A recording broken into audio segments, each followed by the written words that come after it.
नमस्कार, पेश आज का न्यूज पॉइंट में मैं विज्ञान प्रकाश। चर्चा आज दिल्ली की होगी। कुछ दिनों पहले मैंने आपसे सवाल पूछा था अपने फेसबुक पेज पर कि भाई आप लोग क्या चाहते हैं, दिल्ली में कोई सरकार बनाने का किसी को मौका मिलना चाहिए नए तरीके से, क्योंकि उसका मतलब हो सकता है कि किसी किस्म की जोड़ तोड़ हो या इस तरह का मसला हो, क्योंकि आंकड़े पूरे किसी के पास नहीं है। वो तस्वीर अब पॉलिटिकल पार्टीज की तरफ से साफ हो गई है। सारी पॉलिटिकल पार्टीज ने राज्यपाल को बता दिया। उसके बाद राज्यपाल ने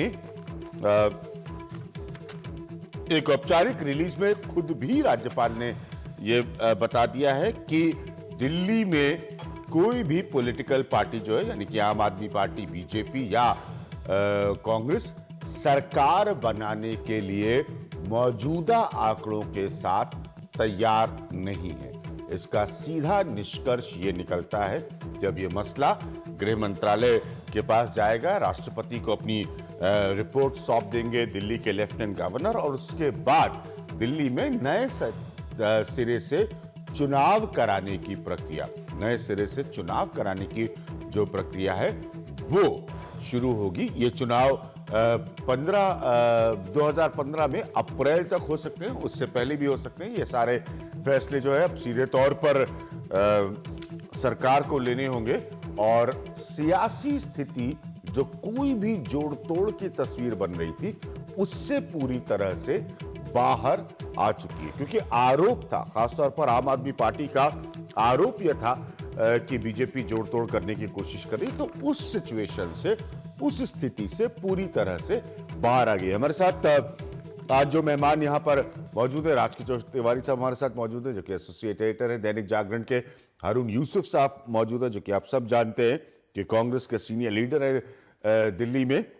आतिशी जी मौजूद है, जो कि स्पोक्स पर्सन है आम आदमी पार्टी की। अखिलेश हमारे साथी जो हैं, जो बीजेपी को देखते हैं, वो हमारे साथ मौजूद है। अखिलेश, सबसे पहले आपको क्यों लगता है कि भारतीय जनता पार्टी ने, जिस पर लगातार ये विपक्ष आरोप लगाने की कोशिश कर रहा था कि वो जोड़ तोड़ करेगी, एलजी के साथ उसकी साठगांठ है, उसने अंततः ये फैसला क्यों लिया? उसकी पहले की भी हर्षवर्धन की चिट्ठी यही कह रही थी। बिल्कुल, जिस तरह से हरियाणा महाराष्ट्र के नतीजे आए हैं अभिज्ञान, उसके बाद बीजेपी को लगा है कि नरेंद्र मोदी का नाम आगे रखकर अगर वो दिल्ली में चुनाव मैदान में उतरेगी तो उसको निश्चित तौर पर फायदा मिलेगा। बीजेपी की एक सोच तो ये रही है। दूसरी सोच ये रही है कि जो 3 विधानसभा के उपचुनाव होने जा रहे थे, उसमें अगर तीनों में बीजेपी जीत हासिल भी कर लेती तो भी वो बहुमत के आंकड़े से दूर रहती, और जो बहुमत जुटाने के लिए उसको आम आदमी पार्टी या फिर कांग्रेस में से कुछ विधायकों को लेना पड़ता, यानी जोड़ तोड़ करनी ही पड़ती, और वो ये बदनामी अपने सिर पर मोल लेने के लिए तैयार नहीं थी। खासतौर से प्रधानमंत्री नरेंद्र मोदी का ये निर्देश था कल रात को जो यहाँ पर संसदीय बोर्ड की बैठक हुई, इसमें साफ तौर पर उन्होंने कहा कि बीजेपी यहाँ पर बिल्कुल भी जोड़ तोड़ ना करे। और तीसरी बात जो है, बीजेपी को लगता है कि 1 साल के भीतर काफ़ी माहौल बदला है।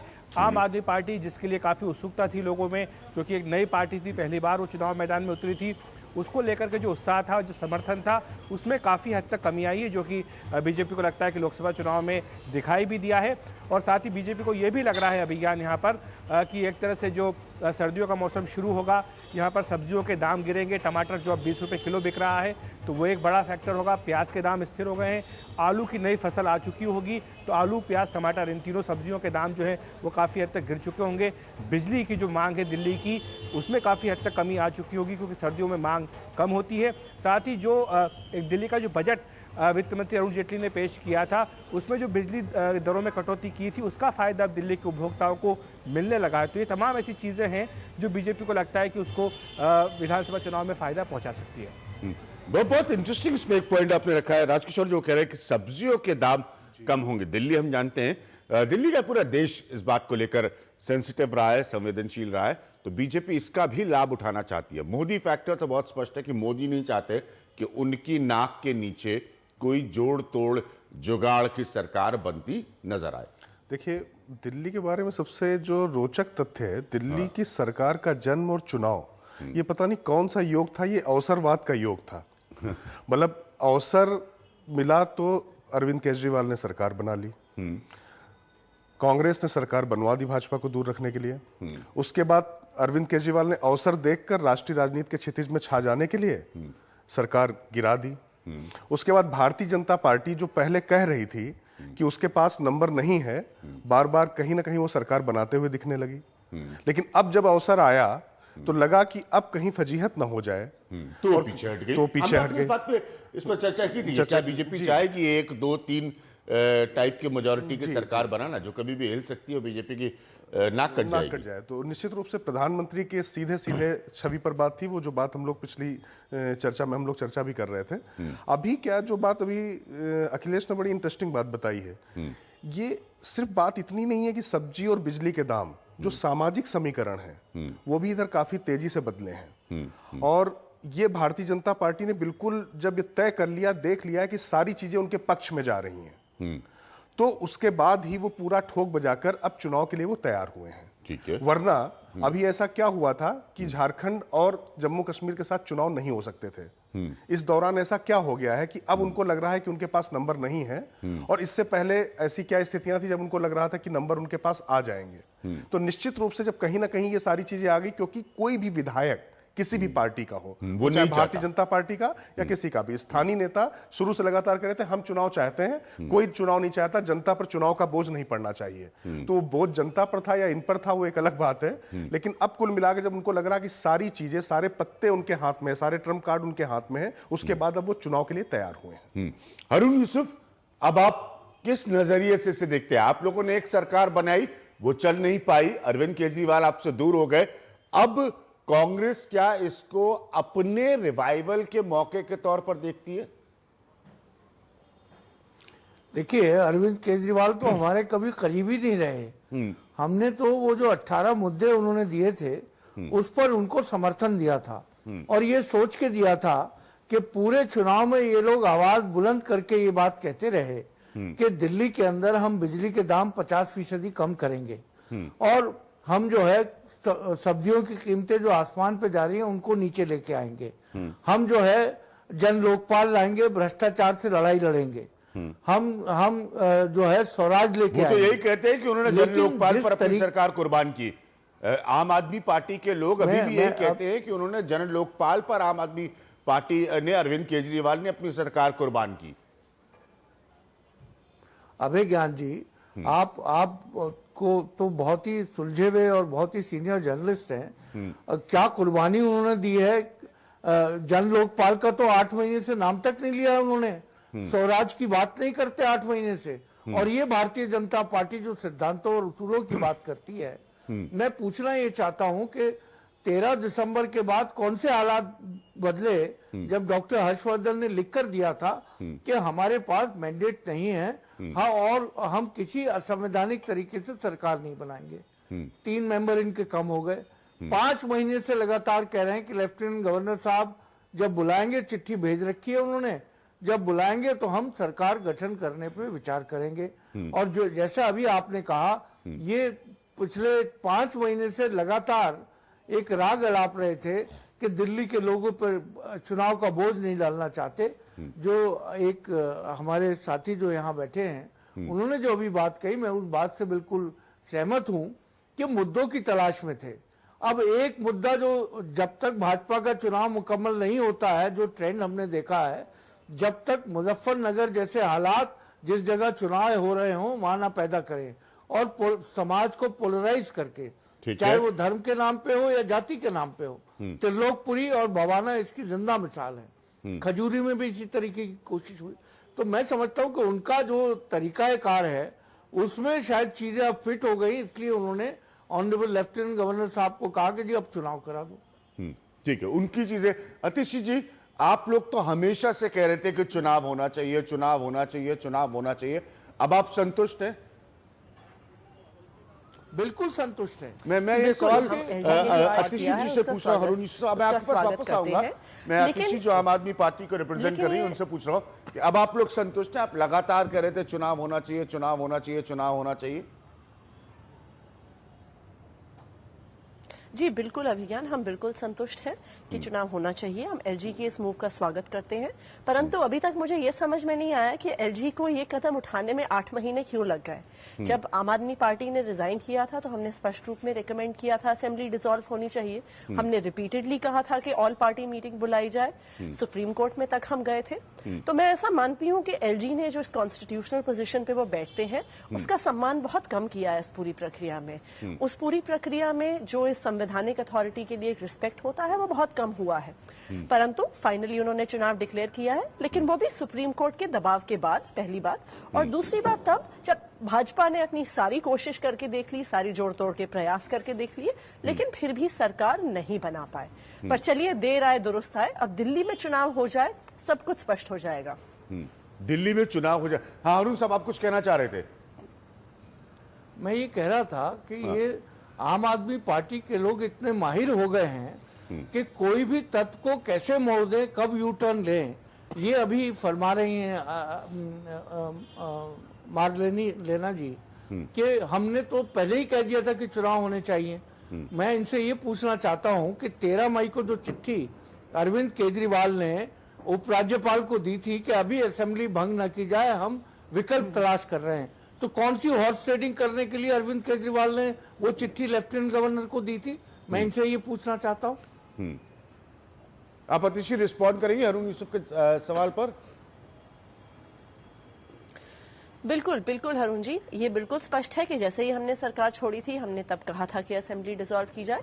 बिल्कुल सही बात है कि लोकसभा चुनाव के बाद हमने 2 दिन का समय मांगा था, क्योंकि दिल्ली की जनता से हर तरफ से हमें ये मैसेज आ रहा था कि दिल्ली में सरकार होनी चाहिए। परंतु जब हमें स्पष्ट हुआ था कि किसी भी माध्यम से एक साफ सुथरे तरीके से सरकार संभव नहीं है, तब हमने खुद ही एलजी को जाकर कहा कि हमने फिर से कहा कि असेंबली भंग कर दीजिए। परंतु हम आपसे ये जानना चाहेंगे अरुण जी कि कांग्रेस ने भी, अगर आपको याद हो, एफिडेविट दिया है अप्रैल में सुप्रीम कोर्ट ने कि असेंबली भंग नहीं होनी चाहिए। कुछ दिन पहले तक कांग्रेस कोर्ट के अंदर, कोर्ट के बाहर आप जो भी बयान दे रहे हो, कोर्ट के अंदर तो कांग्रेस तब भी कह रही थी कि क्या आपत्ति है प्रेसिडेंट्स रूल होने में दिल्ली में। तो कृपया आप भी अपना दोगलापन नहीं दिखाएं। पर अभिज्ञान जी, मैं आपसे जानना चाहूंगी कि क्या कोई भाजपा का व्यक्ति आपके शो पर आया है? क्योंकि हमें तो ऐसा सुनने में आया है कि भाजपा ने अपने जो सारे प्रवक्ताओं को दिल्ली सरकार के मुद्दे पे बोलने से रोक दिया है। और अगर ऐसा हुआ है तो अभी भी उनकी नीयत पर कुछ तो सवाल उठता है, क्योंकि वो स्पष्ट रूप से अपना रुख क्यों नहीं रख रहे हैं? ठीक है, अगर ऐसा होता है कि इस कार्यक्रम पर भारतीय जनता पार्टी का कोई रिप्रेजेंटेटिव, कोई नुमाइंदा नहीं आता है, तो मैं आपके पॉइंट को एक्सेप्ट करूंगा। लेकिन फिलहाल मेरी जानकारी के हिसाब से किसी न किसी को होना चाहिए इस कार्यक्रम में। अखिलेश, हम वापस आ रहे हैं उसी पॉइंट पर कि बीजेपी मैं इंतजार करूंगी उसका। हाँ जरूर जरूर अतिशी जी, बीजेपी अपने हाई पर है, उसको लगता है कि भाई वो उठाव पर है, जैसे आप सब जानते हैं कि महाराष्ट्र और हरियाणा के बाद। लेकिन बीजेपी के लिए क्या यह बात पक्के तौर पर मानी जाए कि वो दिल्ली में पहले की स्थिति से ज्यादा आत्मविश्वास के साथ उतरेगी, ज्यादा कॉन्फिडेंस के साथ उतरेगी? और क्या अपना लीडर बताएगी बीजेपी? देखिए अभिज्ञान, मुझे लगता है इस बार बीजेपी शायद संभावना इसी बात की कि बिना किसी चेहरे को लेकर चुनाव मैदान में उतरे। लगता है कि बीजेपी के यहाँ पर सब दूर आपको नरेंद्र मोदी के ही पोस्टर नजर आएंगे, जो आपको हरियाणा और महाराष्ट्र में नजर आए थे, या फिर अब आपको कुछ दिनों बाद जम्मू कश्मीर, झारखंड में नजर आएंगे। बीजेपी ने ये एक तरह से मन बना लिया है कि यहाँ पर किसी को अपना नेता यहाँ पर प्रोजेक्ट ना करे, क्योंकि पार्टी को लगता है कि जो नरेंद्र मोदी की जो लोकप्रियता है वो पार्टी की लोकप्रियता से भी कहीं ज़्यादा है, बल्कि कहे कि दोगुनी है। तो जाहिर है कि बीजेपी उनकी लोकप्रियता का फायदा दिल्ली में भी उठाना चाहेगी। दूसरी बात जो प्रधानमंत्री मोदी ने हरियाणा में, महाराष्ट्र में कही, वहाँ के लोगों से इस बात पर वोट मांगे कि राज्य में भी अगर आप बीजेपी की सरकार देंगे, केंद्र में पहले से ही बीजेपी की सरकार है, तो ज़्यादा अच्छे से राज्य का विकास हो सकता है। और जाहिर है कि दिल्ली, जो कि हम कह सकते हैं कि एक तरह से पूरे भारत का दिल है, और यहाँ पर जो नतीजे अमूमन इसी तरह से होते हैं कि जिसकी सरकार केंद्र में होती है उसकी तरफ पलड़ा यहाँ के लोगों का ज़्यादा झुकता है। तो बीजेपी जाहिर है कि इसी बात को सबसे ज़्यादा बड़ा मुद्दा बनाएगी कि अगर दिल्ली का विकास करना है तो चूंकि केंद्र में दिल्ली की सरकार है, लिहाजा यहाँ पर भी दिल्ली में भी बीजेपी की सरकार ही होनी चाहिए। तो मुझे लगता है इसी मुद्दे को लेकर बीजेपी आगे बढ़ेगी। जहाँ तक दिल्ली के दूसरे मुद्दों का सवाल है।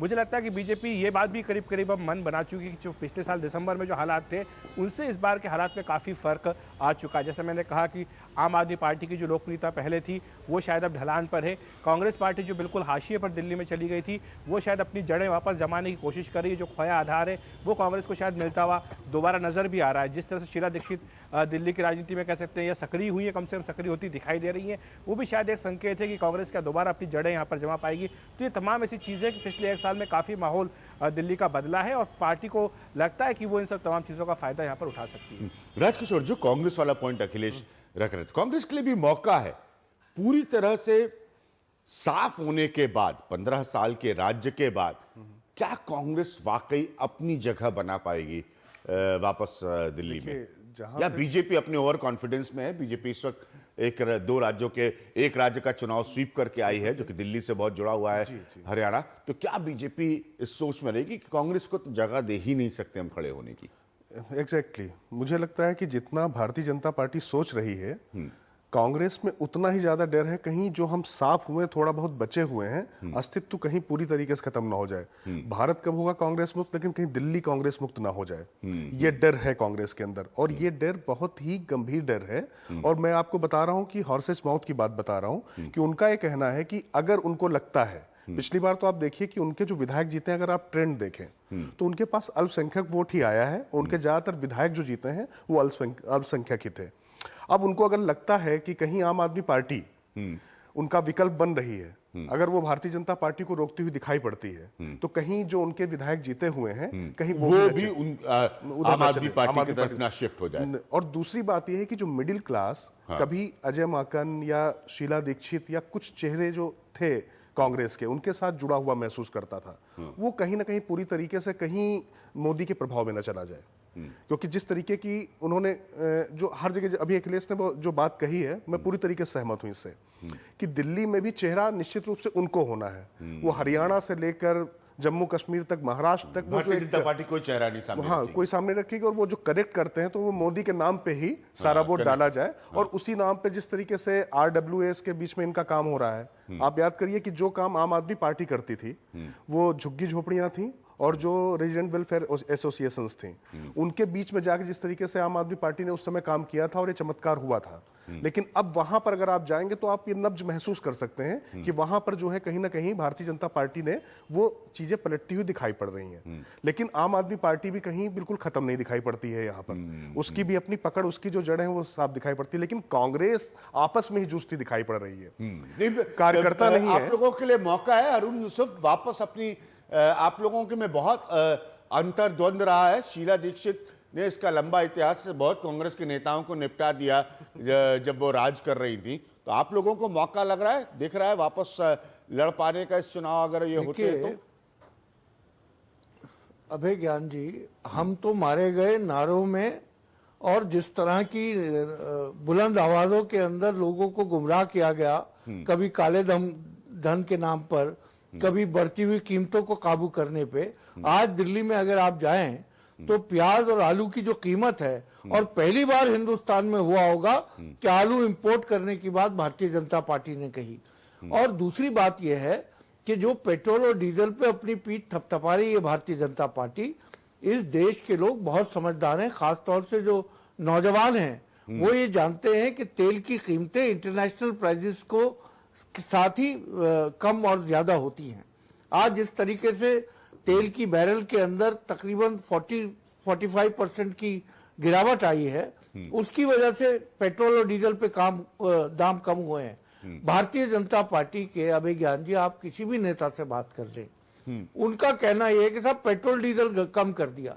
आज अगर दालों की कीमतें आप देखें, आज सब्जियों की कीमतें आप देखें, आज जो दिल्ली में बिजली के नाम पर लोग तराई तराई कर रहे हैं, वो भारतीय जनता पार्टी जिसका दावा था कि हम 30% टैरिफ कम करेंगे, उन्होंने सब्सिडी वही दी जो हमारी सरकार दे रही थी, 80 पैसे और 1 रुपए 20 पैसे 200 यूनिट तक, और 80 लेकिन पैसे फिर भी ये बातें आप मुद्दा नहीं बना पा रहे हैं। ये फिर भी ये बातें आप बीजेपी के खिलाफ मुद्दा नहीं बना पा रहे हैं। देखिए, दिल्ली के लोग, अभय ज्ञान जी, इसको भुगता है, उन्होंने महसूस कर रहे हैं। जो बिल 2 महीने का आया करता था, आज 1 महीने का बिल उतना ही आ रहा है। पानी के सीवेज चार्जेस जो हैं 15-15, 17-17 हजार लोगों के बिल आ रहे हैं। आज जो इन्वर्टर गायब हो गए थे दिल्ली से, वो इन्वर्टर दोबारा से वापस आ गए हैं, वो और वही जो जनरेटर्स थे वो दोबारा नजर आने लगे हैं। ये हाल दिल्ली का हुआ है, जिसको 15 साल हम लोगों ने जिसके डेवलपमेंट में, जिसकी तरक्की में, जिसके इंफ्रास्ट्रक्चर को बदलने में लगा है, आज दिल्ली के लोग के अंदर अब ये सवाल वो पूछना शुरू कर दिए हैं। क्योंकि जिस तरह आम आदमी पार्टी नारे देती है और स्टैंड बदलती है, भारतीय जनता पार्टी महाराष्ट्र को चुनाव को लेकर मैं देख रहा हूं कि बार बार हरियाणा और महाराष्ट्र का जिक्र करती है। ठीक है। 15 साल हमारी सरकार महाराष्ट्र में रही, 10 साल हरियाणा में रही, एंटी इनकम्बेंसी था। दिल्ली में 15 साल हमारी सरकार थी और दिल्ली के लोगों ने जो फैसला दिया उसको हमने तस्लीम किया और सर झुकाकर तस्लीम किया, क्योंकि यही दिल्ली के लोग थे जिन्होंने 15 साल हमको हुकूमत में रखा। तो मैं समझता हूं कि लोग जो है आज बहुत समझदार हो गए हैं, मीडिया इतना जागरूक हो गया है और मैं मीडिया की वजह से लोगों को बहुत सारी खबरें मिलती रहती हैं। ठीक है, लेकिन 15 साल की सरकार चाहे आपकी दिल्ली में रही हो, खासतौर पर महाराष्ट्र और हरियाणा में, उन दोनों सरकारों पर भयंकर भ्रष्टाचार के आरोप लगे। हम उस पर नहीं जाएंगे। उदित राज साहब हमारे साथ मौजूद है। आतिशी जी, जो कि आम आदमी पार्टी को रिप्रेजेंट करती है, उन्होंने ये प्रश्न उठाया था कि भारतीय जनता पार्टी से क्या कोई इस कार्यक्रम में आएगा या नहीं, क्योंकि उनके हिसाब से आप लोगों को बोलने से रोक दिया है पार्टी ने। उदित राज जी, ये बात सही है? बोलने से रोका गया है दिल्ली के मसले पर आप लोगों को? देखिए, ऐसा है कि एक अनुशासन वाली पार्टी भारतीय जनता पार्टी, और जिस मुद्दे के ऊपर मुझे जानकारी नहीं है तो उस मुद्दे पर मैं क्यों बोलूंगा। आप किस विषय पर पूछना चाहते हैं मैं अभी भी नहीं जानता हूं, क्योंकि अभी इसके पहले आपके ही टेलीविजन ने बवाना के ऊपर इंटरव्यू लिया और फिर से आ गए, तो हमने सोचा बवाना के ऊपर है, और बवाना मेरे लोकसभा कॉन्स्टिट्यूंसी में है और मेरे लोकसभा की कॉन्स्टिट्यूंसी का मामला है, अब मुझे तो जवाब देना ही पड़ेगा। तो मैं इतना ही जानता हूं। और जो आप ये कह रहे हैं कोई गलत बात है। देखिए, जब प्रवक्ता है तो किस लिए हैं? सभी बोलने लगेंगे तो प्रवक्ता का क्या मतलब, अध्यक्ष का क्या मतलब और संगठन सचिव का क्या मतलब है?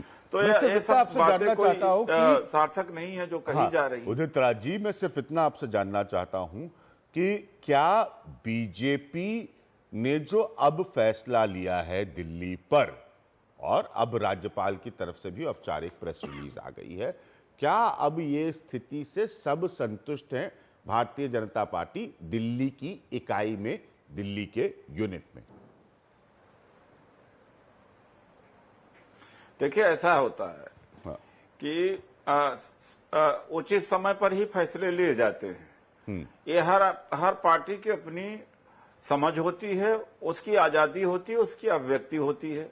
अब हमें लगा कि ठीक है, ये उचित उपयुक्त समय है, तो जब उपयुक्त समय हुआ तो हमने फैसला लिया। ये हमारे पार्टी का अंदरूनी मामला और पार्टी का अधिकार है कि कब हम फैसला लेते हैं, कब नहीं लेते हैं। हालांकि देश में तमाम सारे सवाल हैं, सवालों के ऊपर बात होनी चाहिए कि बजाय कि आपने फैसला लिया, कब फैसला लिया ये बात है बस। ठीक है, आप ये कह रहे हैं कि टाइमिंग जो है वो आपको तय करने का पूरा अधिकार है। हाँ आतिशी, आप कुछ कह रही थी, बोलिए। सबको तय करने का अधिकार है, जनतंत्र में सब करने का अधिकार है। सरकार, भाजपा की सरकार केंद्र में 5 महीने से है। 5 महीने से दिल्ली में कॉन्स्टिट्यूशनल क्राइसिस चल रहा है। क्यों 5 महीने से केंद्र सरकार ने निर्णय क्यों नहीं लिया? क्यों 5 महीने से वो कोशिश कर रही है कि एमएलएस की खरीद फरोख्त हो? आम आदमी पार्टी ने तो एक स्टिंग का वीडियो भी प्रेजेंट किया जब आपकी पार्टी के एक उपाध्यक्ष हमारे एमएलए को 4 करोड़ का ऑफर देते हुए पाए गए। तो क्या आज उपयुक्त समय हो गया, क्योंकि आपकी सारी खरीद फरोख्त की जो सारे प्रयास थे उनसे कोई फल नहीं निकला? हाँ, उदित राज जी, इतिहास की जानकारी आपको नहीं है। पूर्वों में भी तमाम राज्यों में 2-2 साल तक राष्ट्रपति शासन लागू हुए हैं और उससे भी आगे बढ़ाए गए हैं। और ये कोई तो क्या वो उचित है? मतलब तो क्या वो उचित है? उदित हाँ, राज जी, आतिशी क्या जी, वो उनको उचित है? रिस्पॉन्ड कर लीजिए। मैं आप लोगों को बराबर का समय दे रहा हूँ। कार्य किया जाता है और जब जो परिस्थिति बनती है उसके हिसाब से सरकार काम करती है। और मैं इतना आपको बता दूं कि भले एलजी शासन है मैं गारंटी देता हूं कि इतना काम पहले किया गया हो, चाहे 49 दिन में अरविंद जी की सरकार हो, चाहे कांग्रेस की सरकार हो, जहां तक गरीबों के से संबंधित है। ठीक है, एक चुनी हुई सरकार होनी चाहिए, लेकिन काम में इतना अवरोध नहीं हुआ, काम इतना सफल नहीं हुआ जो सोचते हैं। कई मामले में, कई दृष्टिकोण से काम बेहतर हुए हैं, भले एलजी शासन है। सवाल इस बात का है कि हम जनता को रिलीफ देते हैं कि नहीं, सवाल इस बात का है कि हम विकास करते ही नहीं है। जो तमाम सारे मुद्दे थे जो कभी हल ही नहीं होते थे, 12 साल के, 10 साल के, सारे हल हुए। मैं उनका एक एक करके गिना भी सकता हूँ। जैसे 12-13 साल से एक लड़ाई चल रही थी कि 32 गज मिला करके, जोड़ा बना करके लोगों को मकान बनने का इजाजत दिया जाना चाहिए रोहिणी तमाम एरिया में। ये फैसला 12 साल में नहीं हो सका, हमारी सरकार ने किया। अब हम भले एलजी शासन है, लेकिन अनऑथराइज्ड कानूनी को कानूनाइज करने का जो प्रोसेस जितना फास्ट हमने अभी किया है उतना फास्ट शायद नहीं हुआ। उसके रिजल्ट जल्दी आएंगे, आप देखेंगे। नरेला कुतुबगढ़ जो हमारा एरिया है, उस एरिया में मेट्रो का सर्वे अब हुआ है, जबकि पहले नहीं हुआ। मेडिकल कॉलेज की स्थापना हमारे रोहिणी एरिया में की जा रही। आप मतलब एक गुठली को मत देखिए, आम से मतलब रखिए। आम खाने से मतलब होना चाहिए, गुठली से नहीं होना चाहिए। ठीक है, आम खाने से मतलब होना चाहिए, उदित राज जी, गुठली से नहीं होना चाहिए। उदित राज जी कह रहे हैं। हाँ तिशी, एक प्रश्न है उदित राज जी से। हाँ, मेरा प्रश्न है कि तो अब ऐसा क्या हो गया जो भाजपा के लिए बताएं। अब उपयुक्त समय हो गया 5 महीने सरकार केंद्र में आने के ठीक बाद? है। आज ऐसा क्या बदला है? उदित राज जी, मैं ये राजकिशोर सवाल तिवारी, पूछूंगा अखिलेश कि शर्मा, आपके नेता- अतिशी का जो कि आम आदमी पार्टी को रिप्रेजेंट करती है, बाकी सब जर्नलिस्ट, सबका एक ही सवाल है कि अब ये समय एकदम से अनुकूल क्यों हो गया बीजेपी के लिए किसी भी सरकार बनाने के प्रयास को छोड़ देने के? हालांकि आपकी डॉक्टर हर्षवर्धन की औपचारिक चिट्ठी बहुत पहले ये कह चुकी थी कि आपके पास कोई नंबर्स नहीं है जिससे प्रयास किए जा सकते हैं सरकार बनाने के लिए। उदित राज जी, अभिज्ञान जी, आप किसी भी समय हमारे प्रवक्ताओं का, नेताओं का बयान नहीं आया कि हम चुनाव से भाग रहे हैं। हमेशा हमने कहा कि हम चुनाव करने के लिए तैयार हैं। बात परिस्थिति है, ऐसे आंकड़े फंस गए, परिस्थितियां ऐसी बन गई। कभी सुना जाता था कि आम आदमी पार्टी सरकार बनाने जा रही है। तो सवाल इस बात का, और एक जो सवाल सब लोगों ने हमसे किया है, हमारी पार्टी से किया है कि अभी क्यों, तो मैं उनसे भी ये कह सकता हूँ कि आम आदमी पार्टी उसी तारीख में क्यों बनाया, उसके आगे क्यों नहीं बनाया, पहले क्यों नहीं बना दिया और पीछे क्यों नहीं बनाया। देखिए, एक काल और परिस्थिति और डेट, ये आजादी, ये अपने सबको अपने परिस्थिति के हिसाब से तय करना नहीं पड़ता है। है। आप सवाल का जवाब और नहीं दे रहे हैं। पहले भी, और इसके अलावा भी पहले भी हम चुनाव से भागे नहीं, तो चुनाव हम कराना चाहते थे। ठीक है। संतुष्ट है राजकिशोर जी आप और महीने में अखिलेश करवाया इनके क्यों जवाब से? कैसे कोई संतुष्ट हो सकता है? हाँ, संतुष्ट इसलिए नहीं हो सकता। ये ठीक है, ये परिस्थितियां आम आदमी पार्टी के द्वारा ही निर्मित हुई, इसमें कोई दो राय नहीं है। हाँ। कि इस तरीके की जिस कॉन्स्टिट्यूशनल क्राइसिस की बात हो रही है आम आदमी पार्टी की तरफ से, इसके लिए सबसे ज्यादा जिम्मेदार अगर कोई है तो वही है। लेकिन भारतीय जनता पार्टी पिछले 3-4 महीनों में ये फैसला ले सकती थी, लेकिन उसके लिए राजनीतिक, ठीक है, उनको हक है, ये हक उनसे कोई नहीं छीन सकता कि वो कब अपने पार्टी हाँ, के बारे में अपना फैसला समय तय करें, ये अपना बात तो समय वो सही तय है। करेंगे। हाँ। लेकिन ये उनके सवाल, समय को पर प्रश्न किया जा सकता है, लेकिन उन पे ये अधिकार तो अधिकार तो रहेगा उनको रहेगा। लेकिन ये सवाल उठाने का उतना ही अधिकार हमारे पास भी है कि आखिर तब क्यों नहीं, अब क्यों, अभी ऐसा क्या बदल गया है? जब आपके पास नंबर तब भी नहीं थे और अब भी नहीं है, तो इतने दिनों तक जो दिल्ली में सरकार नहीं रही, इसके लिए जिम्मेदार कौन है? अगर ये फैसला उसी समय आपने ले लिया होता तो अब तक चुनाव हो चुके होते, हरियाणा महाराष्ट्र के साथ में यहां पर भी नई सरकार शपथ ले चुकी होती, यहां पर भी एक दिल्ली का मुख्यमंत्री हो चुका होता। तो ये फैसला जब आप नहीं ले पाए तो निश्चित रूप से कहीं ना कहीं आपके लिए सवाल तो खड़े ही होते हैं ना। हारून यूसुफ कुछ कहना चाह रहे हैं? हाँ अखिलेश, आप कुछ कहना चाह रहे हैं, उसके बाद मैं हारून यूसुफ से आपके पास जाऊंगा। अभिज्ञान, मैं ये कह रहा था कि जुलाई में ऐसा हुआ था कि बीजेपी की ओर से एक सीरियस मूव आया था कि तब वो सरकार बनाने के लिए इच्छुक दिखाई भी दे रहे थे, लेकिन तब अचानक बीजेपी ने इस पूरी मुहिम को बीच में ही रोक दिया था। यह बात जरूर है कि बीजेपी ने इसलिए अब इंतजार किया कि हरियाणा और महाराष्ट्र के नतीजे खासतौर से आए, क्योंकि हरियाणा दिल्ली से सटा हुआ है, वहां के नतीजे बिल्कुल साफ तौर से एक तरह से रिफ्लेक्शन आते हैं। लेकिन सिर्फ बीजेपी ने अपना स्टैंड बदला हो दिल्ली को लेकर, ऐसा नहीं है। आम आदमी पार्टी के जो नुमाइंदे वहां बैठे हैं वो भी इस सवाल का जवाब दें कि किस तरह से आम आदमी पार्टी भी अपना रुख बदलती रही है। एक तरफ अरविंद केजरीवाल पहले कसम खाते थे कि वो कांग्रेस के साथ सरकार नहीं बनाएंगे, फिर कांग्रेस के साथ मिलकर के सरकार बनाई, उसके बाद कहा कि असेंबली डिसॉल्व किया जाए, फिर सुप्रीम कोर्ट में जाके कहा कि वैकल्पिक सरकार बनाने के रास्ते तलाशे जाने चाहिए, और उसके बाद फिर कहा कि सरकार यहाँ पर विधानसभा भंग होनी चाहिए। तो सभी पार्टियां यहाँ को लेकर के जो है अपने रुख बदलती रही हैं, और जाहिर है कि अब जबकि चुनाव होंगे तो दूध का दूध पानी का पानी होगा। ठीक है, मैं चाहूंगा अतिशी रिस्पॉन्ड करें आपके पॉइंट को। मैं अरुण यूसुफ साहब के पास जाना चाह रहा हूं। हाँ अरुण जी, फिर अतिशी रिस्पॉन्ड करेंगे अखिलेश आपके पॉइंट को। मैं अभिज्ञान जी उदित राज जी को ये बताना चाहता हूँ कि मुझे अब समझ में आ गया कि अगली रणनीति भारतीय जनता पार्टी की होगी कि अनऑथराइज कॉलोनीज के नाम पे लोगों को गुमराह करें। हमने 985 कॉलोनीज को रेगुलराइज किया था और उसके बाद वो काम रुका हुआ है, और एमसीडी को लक्ष्य बनाने थे और बाकी जो कॉलोनीज थी उनका सर्वे करना था। 7 साल से Bharatiya Janata party Delhi municipal corporation पे काबिज है, ना तो अनऑथराइज कॉलोनी के अंदर कोई पहल कर पाए। अब मुझे लगता है कि एक छलावा, जिस तरीके से अभी उन्होंने कहा कि हमने मेडिकल कॉलेज बना दिया, मैं उनसे ये पूछना चाहता हूं कि जो पावर मिनिस्टर हैं पीयूष गोयल जी, उन्होंने ये वादा किया था कि हमको 4 हफ्ते का समय दें, दिल्ली में 1 मिनट लाइट नहीं जाएगी क्योंकि 3 टावर गिर गए हैं। आज दिल्ली में 4 से 8 घंटे का पावर कट है, और जो सर्दियों का इंतजार आप कर रहे हैं, दिल्ली के लोग समझते हैं कि उस सर्दी में चुनाव देके वोट देके फिर उनको भुगतना है गर्मियों में। तो दिल्ली के लोग चाहेंगे ऐसी सरकार चुने जो जिसने काम किया हो और जो काम करने में विश्वास रखती हो, और मुझे पूरी उम्मीद है कि दिल्ली के लोग जो भी फैसला करेंगे वो बहुत सोच समझ के करेंगे। ठीक है, दिल्ली के लोग जो भी। हाँ अतिशी, आप अखिलेश के पॉइंट को पर रिस्पॉन्ड करना चाहेंगे कि अरविंद केजरीवाल और आम आदमी पार्टी ने भी बार बार अपना स्टैंड बदला है। सुन लो, मेरा जवाब सुन लीजिए। हारून यूसुफ जी ने जो बात कही है, मैं इनका जवाब देना चाहता हूं। अच्छा दीजिए उदित राज जी। हाँ, इन्होंने कहा अनऑथराइज कॉलोनी इसलिए नहीं अप्रूव हो पाई कि एमसीडी में हमारी सरकार थी। माना हमारी सरकार थी, लेकिन अर्बन डेवलपमेंट मिनिस्ट्री के बगैर कोऑपरेशन के अनऑथराइज कॉलोनीज को रेगुलराइज नहीं किया जा सकता है। इनको ये समझ लेना चाहिए। तो सरकार तो इनकी केंद्र में, हम क्या कर सकते थे? तो ये इनका जो ये कहना है गलत है। मैंने उस संदर्भ में इस बात को उठाया था जब कहा गया था कि चूंकि चुनी हुई सरकार नहीं है, हमने कहा हमारी चुनी हुई सरकार नहीं है तो भी बेहतर कार्य किए गए हैं। उस संदर्भ में इस सवाल को हमने खड़ा किया था। अनऑथराइज कॉलोनियों का जन्म देने वाला कौन है? 55 साल सरकार कांग्रेस की रही है, इस देश को चलाने का कार्य किया है, चाहे महंगाई हो, चाहे भ्रष्टाचार हो।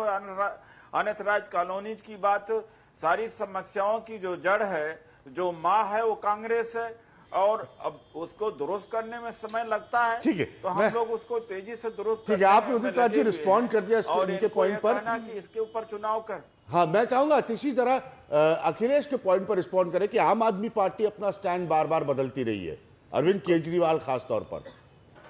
आम आदमी पार्टी बिल्कुल भी अपना स्टैंड नहीं बदलती रही है। जब हमने सरकार बनाई, कांग्रेस ने खुद समर्थन दिया था। हमने कांग्रेस से पूछा कि जो हमारे 18 मुद्दे हैं, आप उनके साथ स्टैंड करते रहेंगे कि नहीं करते रहेंगे।